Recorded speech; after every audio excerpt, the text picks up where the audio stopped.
नमस्ते, मैं चंद्रशेखर आप सभी को मैं अपने चैनल डिलीजेंट एकेडमी में स्वागत करता हूं। हम लोग यूपी पुलिस कांस्टेबल के लिए एक सीरीज स्टार्ट किए थे जिसमें हम लोग प्रत्येक दिन मैथ का 15 क्वेश्चन करते हैं। वो हमारा क्वेश्चन या तो प्रीवियस ईयर रहता है या प्रीवियस ईयर के ऊपर आधारित रहता है। चलिए उस सीरीज में आज आगे की तरफ चलते हैं। इससे पहले अगर आप मेरे चैनल पर नए हो तो चैनल को सब्सक्राइब कर लें और बेल आइकन को प्रेस करना बिल्कुल ना भूलें ताकि आपको सबसे पहले लेटेस्ट नोटिफिकेशन मिलता रहे। चलिए अब हम लोग क्वेश्चन की तरफ चलते हैं। देखिए हमारा क्वेश्चन क्या दिया हुआ है। हमारा क्वेश्चन दिया है, एक आदमी 25 किताबें बेचने पर 5 किताबें के क्रय मूल्य के बराबर लाभ कमाता है तो लाभ प्रतिशत क्या होगा। हमें क्या निकालना है, लाभ प्रतिशत निकालना है। तो देखिए हम ये मानेंगे कि आदमी जितना किताब बेच रहा है उतना ही किताब खरीद के लाया होगा। तो देखिए हम लाभ कैसे निकालते, हम एसपी में से अगर सीपी माइनस करते हैं तो हमारा लाभ निकल के आता है। तो हम यहाँ अगर लाभ निकालेंगे, तो 25 किताब बेच रहा है यानी 25 किताब का एसपी माइनस 25 किताब का सीपी इक्वल टू हमारा क्या हो जाएगा, लाभ हो जाएगा। अब लाभ क्या हो रहा है, 5 किताबें के क्रय मूल्य के बराबर यानी 5 किताब के सीपी के बराबर लाभ हो रहा है। लाभ क्या हो रहा है, 5 किताब के सीपी के बराबर हो रहा है। तो देखिए हम यहाँ से एसपी और सीपी का रेशियो निकाल सकते हैं। हम यहाँ से क्या लिख सकते हैं, इसे 25 एसपी इक्वल टू ये माइनस 25 सीपी को अगर हम उस साइड ले जाएंगे तो हमारा प्लस में हो जाएगा, यानी उस साइड जाएगा तो क्या हो जाएगा, प्लस का हमारा 25 सीपी और प्लस का 5 सीपी कितना हो जाएगा, 30 सीपी हो जाएगा। 30 सीपी हम यहाँ से और क्या लिख सकते हैं, हम लिख सकते हैं एसपी बटा सीपी इक्वल टू ये क्या हो जाएगा, ये हो जाएगा 30 बटा 25 यानी किताब की अगर सीपी 25 रुपया है तो एसपी कितना है, 30 रुपया है। तो हम यहाँ से अगर प्रॉफिट परसेंट निकालेंगे,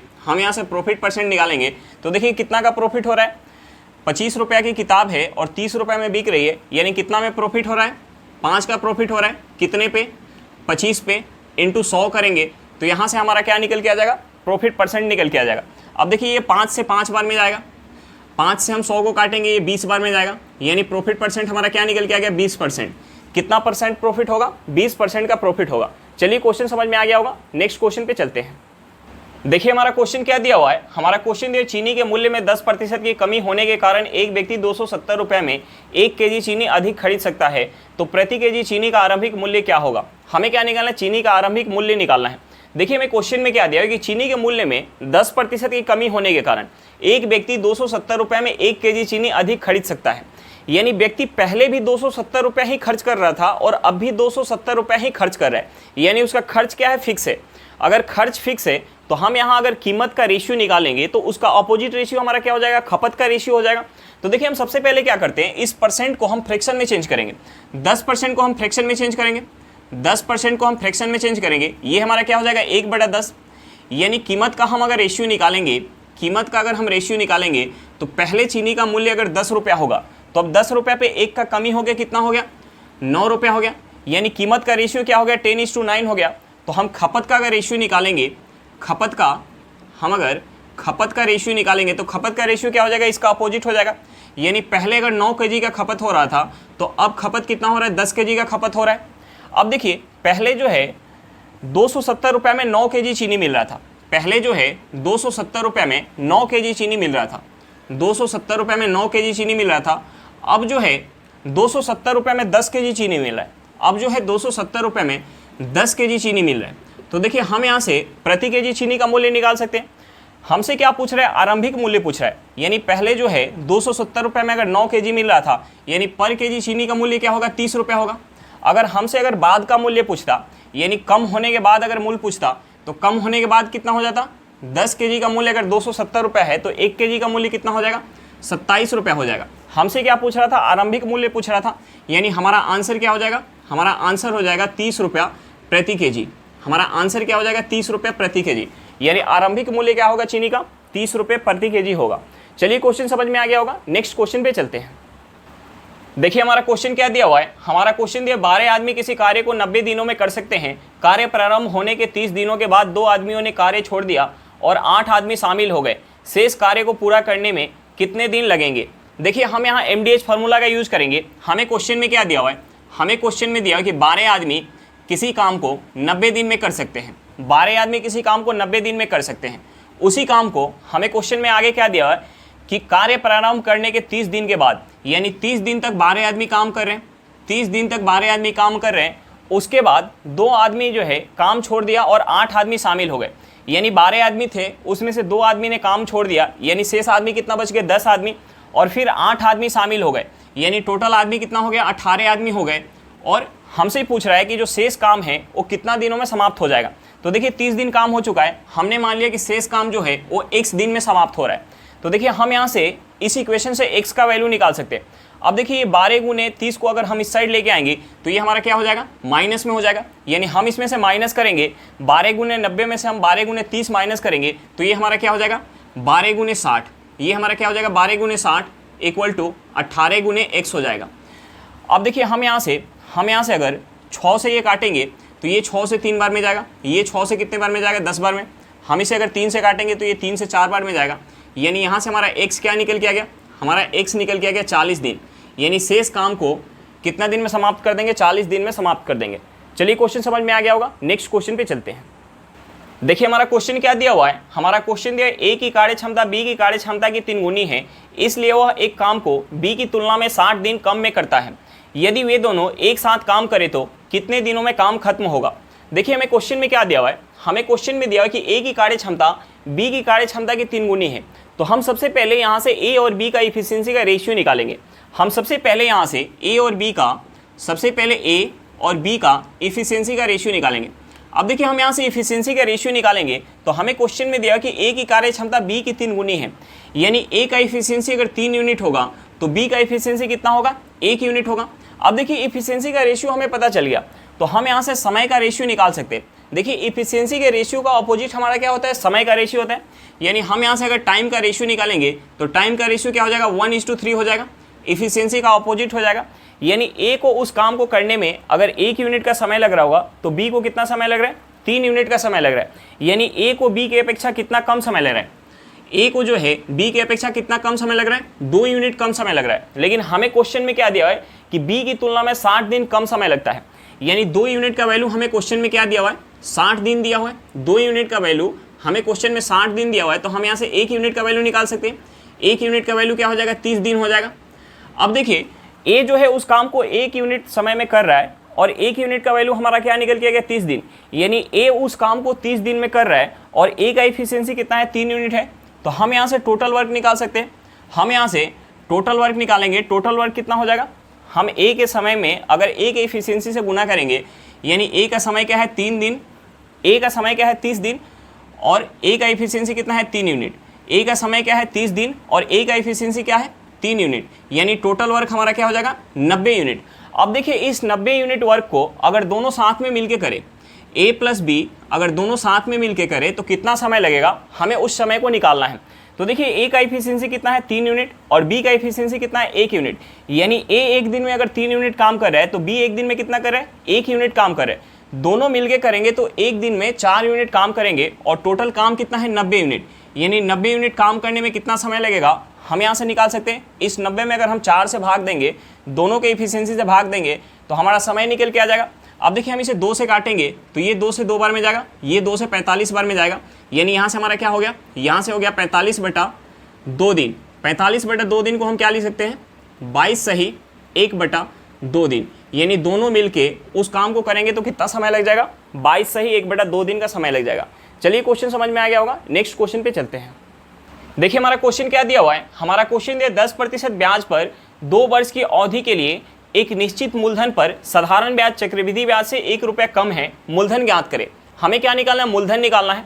देखिए हमें क्वेश्चन में क्या दिया हुआ है, हमें क्वेश्चन में रेट दिया हुआ है, हमें क्वेश्चन में रेट कितना दिया हुआ है 10% दिया हुआ है।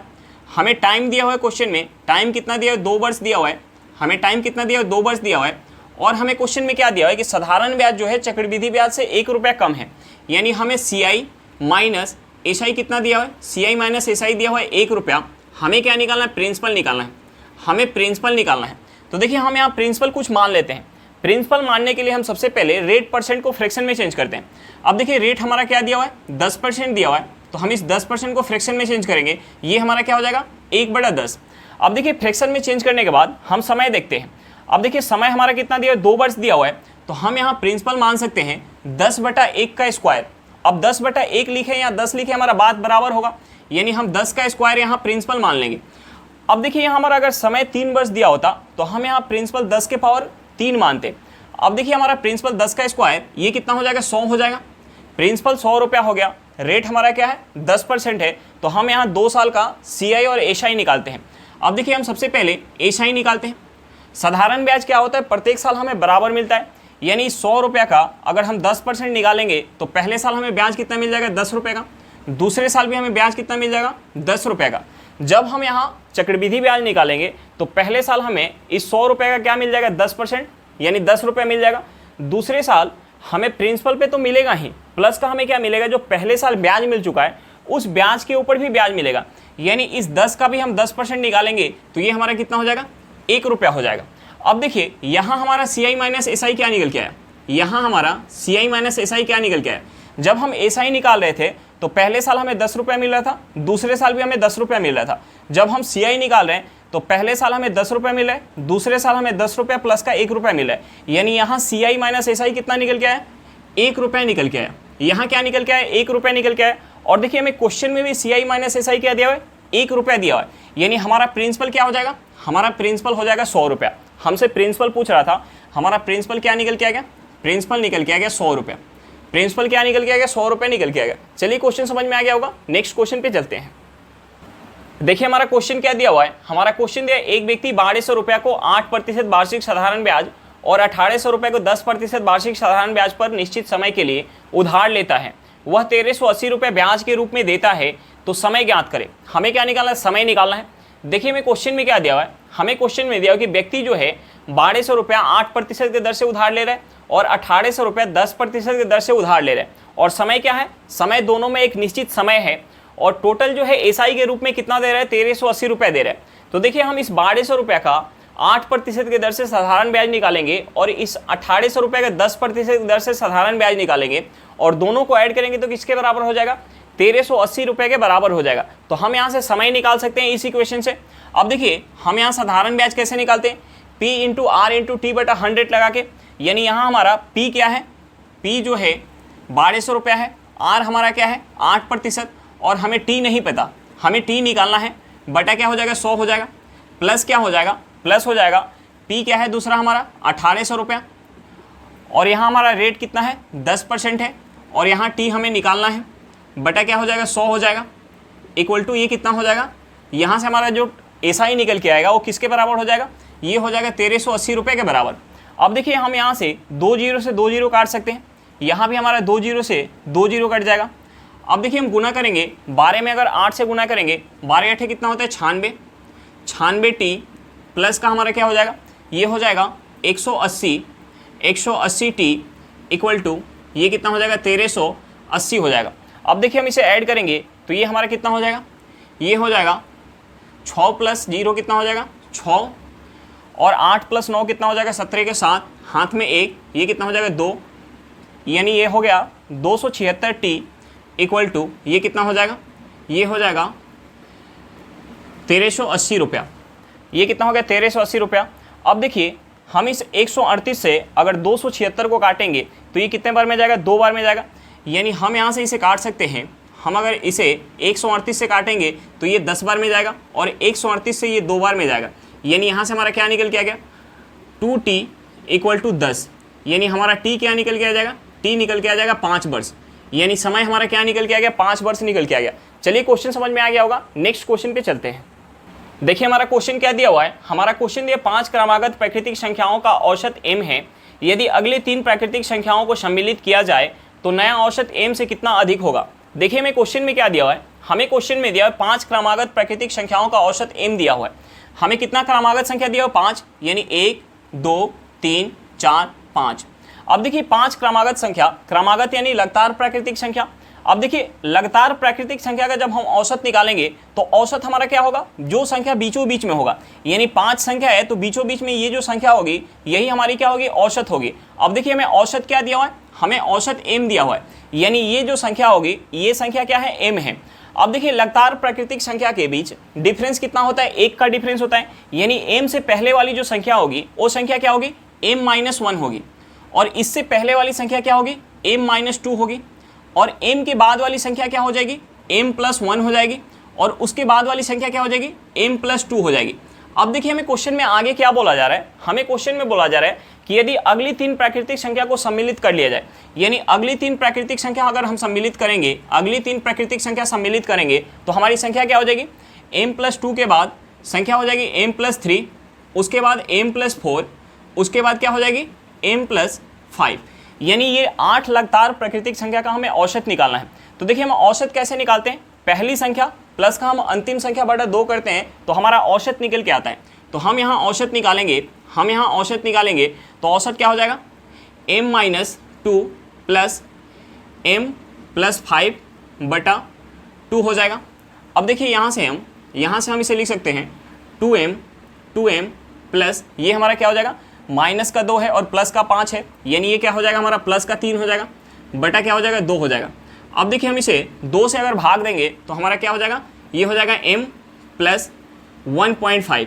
अब देखिए हमसे क्वेश्चन में क्या पूछा जा रहा है कि अगर 3 प्राकृतिक संख्याओं को शामिल कर दिया जाए तो हमारा जो औसत होगा m से कितना अधिक होगा। तो देखिए औसत m से कितना अधिक है, m से हमारा जो औसत है वो 1.5 अधिक है, m से कितना अधिक है, 1.5 अधिक है। हमारा आंसर क्या निकल के आ गया, 1.5। चलिए क्वेश्चन समझ में आ गया होगा, नेक्स्ट क्वेश्चन पे चलते हैं। देखिए हमारा क्वेश्चन क्या दिया हुआ है, हमारा क्वेश्चन ये सफल और असफल छात्रों का अनुपात 6:1 है। यह अनुपात 9:1 हो जाता है अगर 6 और छात्र सफल हो जाते हैं तो कुल छात्रों की संख्या क्या है। देखिए हमें क्वेश्चन में क्या दिया हुआ है, हमें क्वेश्चन में दिया हुआ है पास और फेल छात्रों का हमें रेशियो दिया है 6:1 और यह रेशियो 9:1 हो जा रहा है कब, जब 6 छात्र जो असफल हो रहे थे वह सफल हो जाते हैं तो वह रेशियो 9:1 हो जा रहा है। तो देखिए हमें क्या निकालना है, कुल छात्रों की संख्या निकालना है। तो हम कुल छात्रों की संख्या कैसे निकाल सकते हैं, हमें रेशियो दिया हुआ है, हमें रेशियो पास और फेल का रेशियो दिया हुआ है, पास और फेल का हमें रेशियो दिया हुआ है 6:1, रेशियो हमारा क्या दिया है 6:1 और ये रेशियो जो है 9:1 हो जा रहा है, 9:1 हो जा रहा है। 9:1 कब हो रहा है, जब फेल होने वाले छात्रों की संख्या में 6 की कमी हुआ, फेल होने वाले छात्रों की संख्या में 6 की कमी हुआ और पास होने वाले छात्रों की संख्या में 6 का वृद्धि हुआ, तब जाके ये रेशियो हमारा 9:1 हो गया। अब देखिए हम यहाँ क्रॉस प्रोडक्ट यूज कर सकते हैं, हम इस 9 में 1 से गुना करेंगे, उसके बाद हम इस 6 में 1 से गुना करेंगे और बड़े में से छोटे को माइनस करेंगे, उसके बाद हम इस 1 से +6 में गुना करेंगे और इस 9 से हम -6 में गुना करेंगे और बड़े में से छोटे को हम माइनस करेंगे। ये दोनों हमारा क्या हो जाएगा, बराबर हो जाएगा। अब देखिए हम यहाँ गुना करते हैं, हम यहाँ 1 में अगर 6 से गुना करेंगे कितना हो जाएगा, 6 हो जाएगा और 9 में हम 1 से गुना करेंगे कितना हो जाएगा, ये 9 हो जाएगा। यानी 6 से 9 बड़ा है तो हम 9 में से माइनस करेंगे, 9 - 6 ये किसके बराबर हो जाएगा, हम यहाँ गुना करेंगे, हम यहाँ प्लस का 6 में अगर 1 से गुना करेंगे तो हमारा क्या हो जाएगा, ये हो जाएगा +6 हो जाएगा, प्लस का 6 हो जाएगा, माइनस हम यहाँ गुना करेंगे तो ये हमारा क्या हो जाएगा, ये हो जाएगा -54। 9 में हम -6 से गुना करेंगे तो कितना हो जाएगा, -54, यानी प्लस का 6 क्या है, -54 से बड़ा है, यानी हम प्लस के 6 में से माइनस करेंगे -54, ये हमारा क्या हो जाएगा, यहाँ से हो जाएगा, हम 9 में से 6 माइनस करेंगे, ये कितना हो जाएगा, 3 हो जाएगा, प्लस का 6 और हम माइनस से अंदर गुना करेंगे, माइनस हमारा क्या हो जाएगा, प्लस हो जाएगा, प्लस का 54 हो जाएगा। यानी यहाँ से हमारा 3 यूनिट किसके बराबर हो गया, 3 यूनिट 60 छात्र के बराबर हो गया।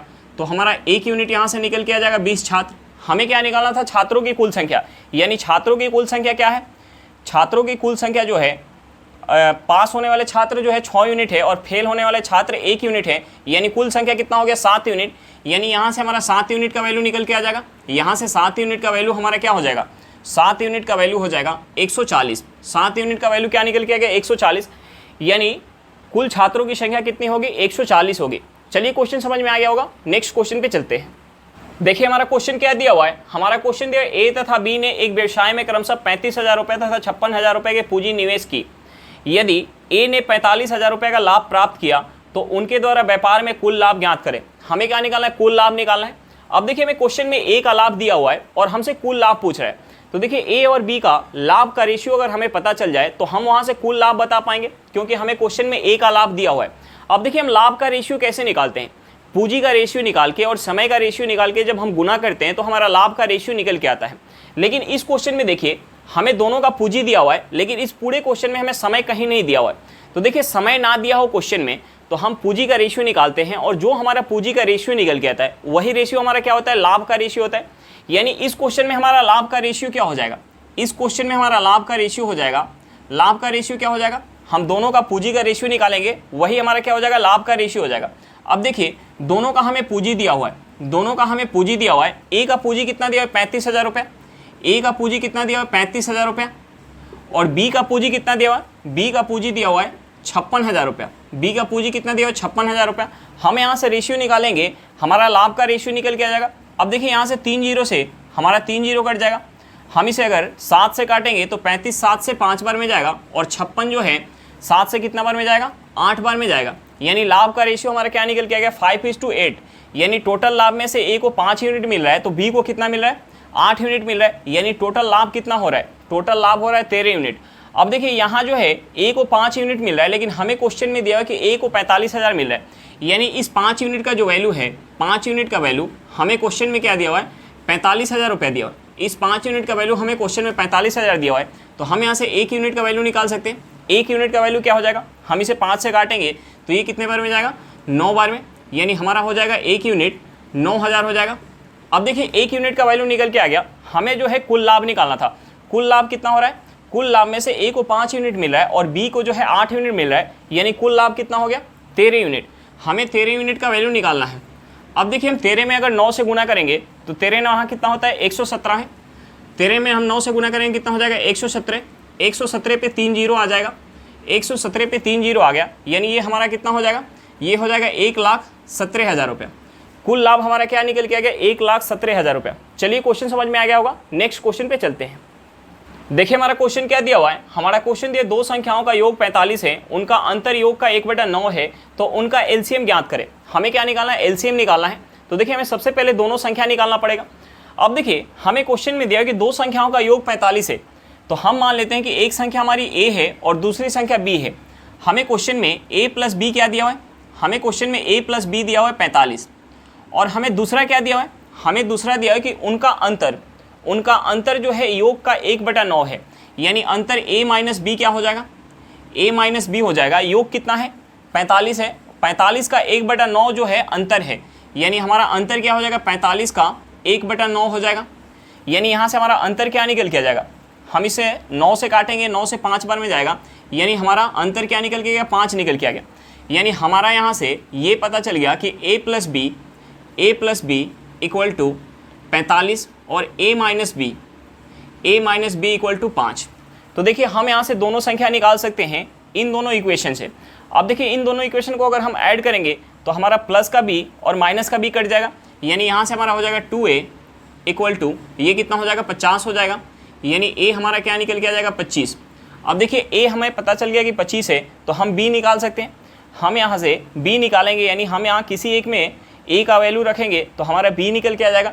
यानी यहाँ से हमारा b क्या निकल के आ गया, हमारा b निकल के आ गया 20। यानी दोनों संख्या हमें पता चल गया, एक जो संख्या हमारी है 25 है और दूसरी संख्या क्या है, 20 है। तो हमें क्या निकालना है, इन दोनों संख्या का एलसीएम निकालना है। यानी हम यहाँ से 25 और 20 का एलसीएम निकालेंगे। 25 और 20 का एलसीएम हमारा क्या हो जाएगा, 25 और 20 का एलसीएम हो जाएगा 100। 25 और 20 का एलसीएम कितना हो जाएगा, 100 हो जाएगा। हमारा आंसर क्या निकल के आ गया, 100 निकल के आ गया। चलिए क्वेश्चन समझ में आ गया होगा, नेक्स्ट क्वेश्चन पे चलते हैं। देखिए हमारा क्वेश्चन क्या दिया हुआ है, हमारा क्वेश्चन दिया यदि p एक पूर्णांक है तो p का सबसे छोटी संभावित मान क्या होगा, जहां p स्क्वायर गुने 156 गुने 135 14 से विभाज्य है। हमें 4 ऑप्शन दिया हुआ है। पहला ऑप्शन हमारा क्या दिया है, 7, दूसरा ऑप्शन 14, तीसरा ऑप्शन हमारा क्या दिया हुआ है, 21, और चौथा ऑप्शन दिया हुआ है 42। तो देखिए हम सबसे पहले क्या करेंगे, हमें p स्क्वायर गुने 156 गुने 135 दिया हुआ है, तो हम सबसे पहले 156 और 135 का हम फैक्टर करेंगे। तो देखिए हम इसे लिख सकते हैं, हमें क्वेश्चन में जो दिया हुआ है, हमें क्वेश्चन में दिया हुआ p स्क्वायर गुने 156 गुने 135, तो हम सबसे पहले 156 और 135 का फैक्टर करेंगे। तो देखिए हम यहाँ से इसे लिख सकते हैं, p स्क्वायर गुने 156 को हम क्या लिख सकते हैं, 156 को लिख सकते हैं 2 गुने 2 गुने 3 गुने 13 लिख सकते हैं। और 135 को हम क्या लिख सकते हैं, अगर 135 को हम 5 से काटेंगे तो कितने बार में जाएगा, 27 बार में। यानी हम इसे लिख सकते हैं 5 गुने 3 गुने 3 गुने 3। अब देखिए हम यहाँ से और इसे क्या लिख सकते हैं, हम इसे लिख सकते हैं p स्क्वायर गुने, ये हमारा क्या हो जाएगा, 2 का स्क्वायर गुने 3 कितने बार है, 1 2 3 4, यानी 3 के पावर 4 गुने 5 गुने 13 हो जाएगा। अब देखिए हम यहाँ से इसे और क्या लिख सकते हैं, हम इसे लिख सकते हैं p गुने 2 के होल स्क्वायर गुने 3 के पावर 4 गुने 5 गुने 13। अब देखिए ये जो है संख्या ये 14 से विभाज्य है, ये जो संख्या है 14 से विभाज्य है। तो देखिए हम इस p की जगह क्या रखें, सबसे छोटी मान हम क्या रखें कि ये जो संख्या है 14 से पूरी तरीके से विभाज्य हो जाए। तो देखिए हम इस p में अगर 2 से गुना कर रहे हैं, यानी हम p की जगह अगर 7 रख दे तो ये हमारा क्या हो जाएगा, 7 दूनी 14 हो जाएगा। 14 के स्क्वायर, और 14 के स्क्वायर में हम किसी चीज़ से भी गुना करेंगे और उसे हम 14 से अगर भाग देंगे तो वो संख्या हमारी 14 से पूरी तरीके से विभाजित हो जाएगी। यानी यहाँ से हमारा क्या निकल के आ गया, यहाँ से निकल के आ गया p का सबसे छोटा संभावित मान क्या निकल के आ गया, 7 निकल के आ गया। देखिए एक बार फिर से देखिए, यहाँ हमारा क्या है, p गुने 2 के पावर 2 है। यानी हम इस p की जगह क्या रखें कि ये जो हमारी संख्या निकल के आए 14 से पूरी तरीके से विभाजित हो जाए। तो देखिए हम अगर p की जगह 7 रख ले तो ये हमारा क्या हो जाएगा, 7 में 2 से गुना करेंगे 14, 14 का स्क्वायर हो जाएगा। और 14 के स्क्वायर में हम किसी चीज़ से भी गुना करेंगे और उसे हम 14 से भाग देंगे तो वो जो हमारी संख्या होगी 14 से पूरी तरीके से विभाजित होगी। यानी यहाँ से हमारा p का सबसे छोटा संभावित मान क्या निकल के आ गया, 7 निकल के आ गया। हमारा आंसर क्या हो गया, ऑप्शन नंबर ए। चलिए क्वेश्चन समझ में आ गया होगा, नेक्स्ट क्वेश्चन पे चलते हैं। देखिए हमारा क्वेश्चन क्या दिया हुआ है, हमारा क्वेश्चन दिया किसी लंबवृत्तीय शंकु के आधार का क्षेत्रफल 81 पाई सेंटीमीटर स्क्वायर है और ऊंचाई 12 सेंटीमीटर है। शंकु का वक्र पृष्ठीय क्षेत्रफल ज्ञात करें। हमें क्या निकालना, शंकु का वक्र पृष्ठीय क्षेत्रफल निकालना है। देखिए शंकु का जो आधार होता है वो आधार कैसा होता है, एक वृत्ताकार होता है। तो देखिए हमें वृत्त का क्षेत्रफल दिया हुआ है तो हम वहाँ से रेडियस निकाल सकते हैं। जो वृत्त का हमारा रेडियस निकल के आएगा वो रेडियस क्या होगा, शंकु का रेडियस होगा। तो देखिए हमें क्या दिया हुआ है क्वेश्चन में, हमें क्वेश्चन में दिया हुआ है पाई r स्क्वायर इक्वल टू हमें क्या दिया हुआ है, 81 पाई सेंटीमीटर स्क्वायर। देखिए यहाँ से हमारा पाई से पाई कट जाएगा, रेडियस हमारा क्या निकल के आ जाएगा, रेडियस निकल के आ जाएगा 9 सेंटीमीटर। अब देखिए रेडियस निकल के आ गया शंकु का 9 सेंटीमीटर और हमें क्वेश्चन में हाइट क्या दिया हुआ है, हमें क्वेश्चन में हाइट दिया हुआ है 12 सेंटीमीटर। हमें क्वेश्चन में क्या दिया हुआ है, हाइट 12 सेंटीमीटर दिया हुआ है और हमें निकालना क्या है, हमें निकालना है वक्र पृष्ठीय क्षेत्रफल। देखिए शंकु का वक्र पृष्ठीय क्षेत्रफल क्या होता है, पाई आर एल। शंकु का वक्र पृष्ठीय क्षेत्रफल क्या होता है, पाई आर एल। एल हमारा क्या है, तिर्यक ऊंचाई। तो देखिए हमें सबसे पहले तिर्यक ऊंचाई निकालना पड़ेगा। हमें रेडियस तो पता है और हाइट पता है, हमें तिर्यक ऊंचाई निकालना पड़ेगा। तो देखिए या तो हम यहाँ फार्मूला लगा के तिर्यक ऊंचाई निकाल लें, यानी पाइथागोरस फार्मूला लगा के हम यहाँ से तिर्यक ऊंचाई निकाल लें, या हमें ट्रिपलेट याद हो। तो देखिए एक हमारा ट्रिपलेट होता है, एक हमारा ट्रिपलेट होता है, ट्रिपलेट क्या होता है, हमारा ट्रिपलेट होता है 9, 12, 9, 12 और 15 हमारा ट्रिपलेट होता है। अब देखिए 9 हमारा क्या हो गया, रेडियस हो गया, 12 क्या हो गया, हाइट हो गया। तो जो तिर्यक हाइट होगा यानी स्लैंट जो हाइट होगा वो हमारा क्या हो जाएगा, 15 हो जाएगा। अब देखिए हमें क्या निकालना है, हमें जो है वक्र पृष्ठीय क्षेत्रफल निकालना है। तो देखिए यहाँ से हमारा एल क्या हो गया, हमारा एल जो हो गया, एल क्या हो गया 15 सेंटीमीटर। एल क्या हो गया, 15 सेंटीमीटर हो गया। तो हम यहाँ पाई आर और एल का वैल्यू पुट करेंगे। तो देखिए पाई को हम पाई ही रहने देते हैं, आर हमारा क्या है 9 सेंटीमीटर और एल क्या है 15 सेंटीमीटर।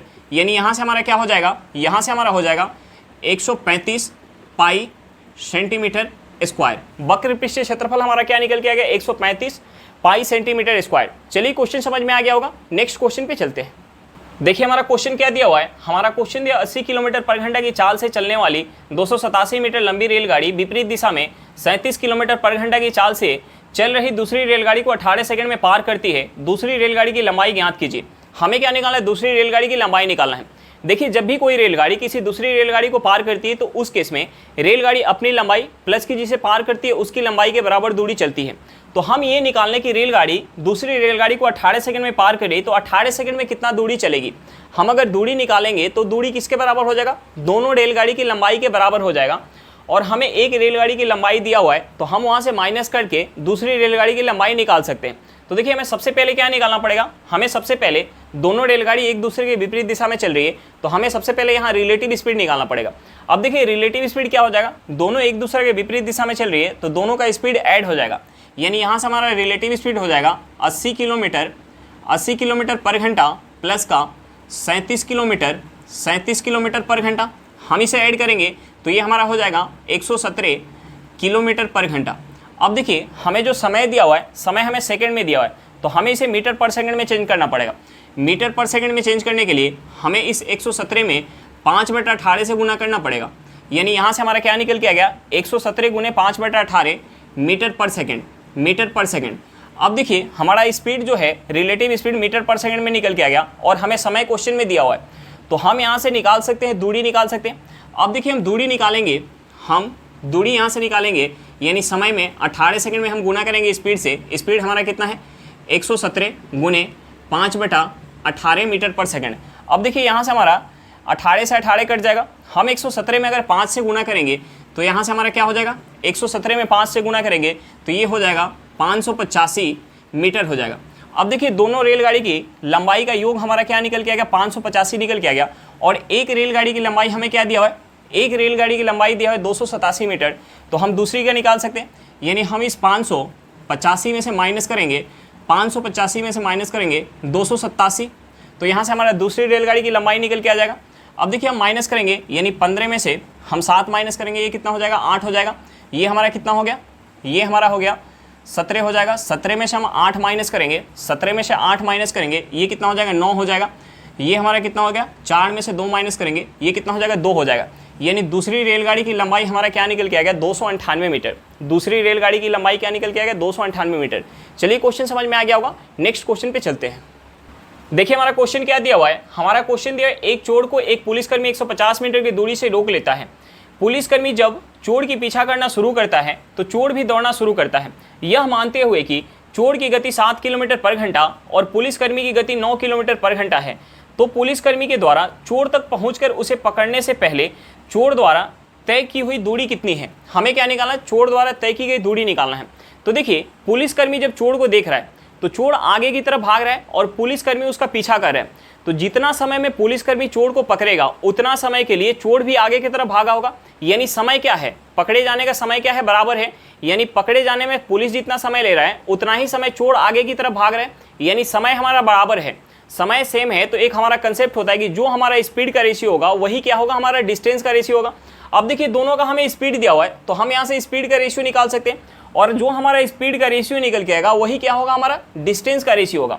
समय क्या है, टाइम हमारा क्या है, टाइम जो है सेम है, टाइम क्या है सेम है, टाइम सेम है। तो हम अगर स्पीड का रेशियो निकालेंगे, हम स्पीड का रेशियो निकालेंगे तो स्पीड का रेशियो किसके बराबर हो जाएगा, डिस्टेंस के रेशियो के बराबर हो जाएगा। स्पीड का रेशियो डिस्टेंस के रेशियो के बराबर हो जाएगा। अब देखिए हमें क्वेश्चन में चोर का जो है, हमें क्वेश्चन में चोर का और पुलिस का, हम यहाँ से स्पीड का रेशियो निकालेंगे। चोर का हमें स्पीड कितना दिया 7 किलोमीटर पर घंटा और हमें पुलिस का स्पीड कितना दिया 9 किलोमीटर पर घंटा, यानी रेशियो क्या आ गया 7/9 आ गया। तो हमारा डिस्टेंस का भी रेशियो क्या हो जाएगा, डिस्टेंस का भी रेशियो हो जाएगा 7/9। यानी पकड़े जाने से पहले चोर जो 7 यूनिट भाग रहा है तो पुलिस कितना भाग रही है, पुलिस जो है 9 यूनिट भाग रही है। पुलिस 9 यूनिट क्यों भाग रही है, क्योंकि पुलिस से चोर जो है 150 मीटर आगे खड़ा है, जिसके कारण पुलिस को 2 यूनिट यहाँ ज़्यादा भागना पड़ रहा है। यानी इस 2 यूनिट का वैल्यू हमारा क्या हो जाएगा, इस 2 यूनिट का जो वैल्यू हो जाएगा 150 मीटर हो जाएगा। 2 यूनिट का वैल्यू क्या हो जाएगा 150 मीटर। तो हम यहाँ से 1 यूनिट का वैल्यू निकाल सकते हैं। 1 यूनिट का वैल्यू क्या हो जाएगा, 1 यूनिट का वैल्यू हो जाएगा 75 मीटर। तो हमें क्या निकालना था कि पकड़े जाने तक चोर कितना जा रहा है, चोर कितना दूरी चल रहा है 7 यूनिट, यानी हमें 7 यूनिट का वैल्यू निकालना है। 7 यूनिट का वैल्यू क्या हो जाएगा, हम 75 में अगर 7 से गुना करेंगे यानी 7 × 5 = 35 के 5, हाथ में 3, 49 3 कितना हो जाएगा 52 हो जाएगा। यानी हमारा आंसर क्या निकल के आ गया 525 मीटर। यानी पकड़े जाने से पहले चोर जो है 525 मीटर दूरी भाग चुका होगा। चलिए क्वेश्चन समझ में आ गया, नेक्स्ट क्वेश्चन पे चलते हैं। देखिए हमारा क्वेश्चन क्या दिया हुआ है, हमारा क्वेश्चन दिया यदि 11 × √n = √112 + √343 है तो n का मान क्या होगा। हमें क्या निकालना है, n का मान निकालना है। तो देखिए हमें क्वेश्चन में क्या दिया हुआ है, हमें क्वेश्चन में दिया हुआ है 11 × √n = हमें क्या दिया है √112। अब देखिए हम 112 को क्या लिख सकते हैं, 112 यानी 16 × 7 क्या हो जाएगा हमारा 112 हो जाएगा। यानी हम 16 को क्या लिख सकते हैं, हम 16 को लिख सकते हैं 2 × 2 × 2 × 2 गुने हमारा क्या हो जाएगा 7 हो जाएगा। 2 × 2 × 2 × 2 ये 16 में हम 7 से गुना करेंगे कितना हो जाएगा 112। अब देखिए हम 343 का अगर फैक्टर करेंगे, 343 किसका हमारा क्यूब होता है 7 का क्यूब, यानी हम यहाँ से लिख सकते हैं 7 × 7 × 7। अब देखिए रूट के अंदर हमारा जो है 4 2 है तो 2 2 बाहर आ जाएगा। रूट के अंदर यहाँ हमारा जो है 3 7 है तो 1 7 बाहर आ जाएगा। यानी हम इसे लिख सकते हैं 11 into root under N equal to ये हमारा क्या हो जाएगा 2 गुने 2 इंटू रूट 7 प्लस ये हमारा क्या हो जाएगा 7 इंटू रूट 7 हो जाएगा। अब देखिए हम यहाँ से इसे लिख सकते हैं, 11 into root N equal to ये क्या हो जाएगा 4 इंटू रूट 7 प्लस ये हमारा क्या हो जाएगा 7 इंटू रूट 7 हो जाएगा। अब देखिए हम इन दोनों को ऐड कर सकते हैं, हम इसे ऐड करेंगे, यहाँ से हमारा हो जाएगा 11 into root N equal to ये हमारा क्या हो जाएगा 4 प्लस 7 कितना हो जाएगा 11, यानी यहाँ से हो जाएगा 11 इंटू रूट 7 हो जाएगा। अब देखिए 11 से हमारा 11 कट सकता है, यहाँ से हमारा n क्या हो जाएगा, यहाँ से हमारा n हो जाएगा, अगर दोनों साइड हम स्क्वायर कर दें तो हमारा n क्या हो जाएगा, n इक्वल टू 7 हो जाएगा। हमसे क्या पूछ रहा था n का मान, यानी n का मान हमारा क्या निकल के आ गया 7 निकल के आ गया। चलिए क्वेश्चन समझ में आ गया होगा। आज के लिए इतना ही, फिर मिलते हैं नेक्स्ट क्लास में। अगर क्लास अच्छा लगे तो क्लास को लाइक करिएगा, अगर आप मेरे चैनल पर नए हो तो चैनल को सब्सक्राइब करिएगा और क्लास को अपने दोस्तों के साथ शेयर करना बिल्कुल मत भूलिएगा। चलिए बाय बाय।